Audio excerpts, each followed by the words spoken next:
আসসালামু আলাইকুম সবাইকে। আশা করি সবাই ভালো আছেন।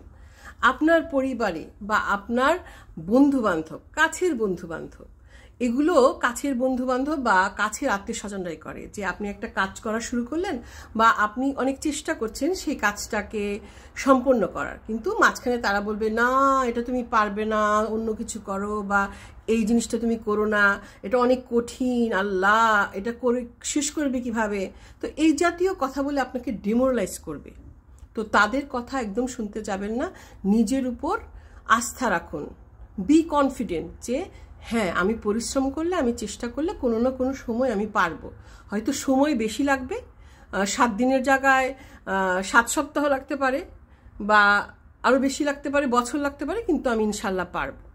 আর যারা বলছে তারা তাদের লিমিটেশনের কথা বলছে, তারা হয়তো সেটা পারবে না, কিংবা তারা এখানেই গিভ আপ করবে। তাই তাদের লিমিটেশন অনুযায়ী আপনি চলবেন না। Be yourself and be confident. ভালো থাকবেন। আল্লাহ হাফেজ অ্যান্ড অল দ্য বেস্ট।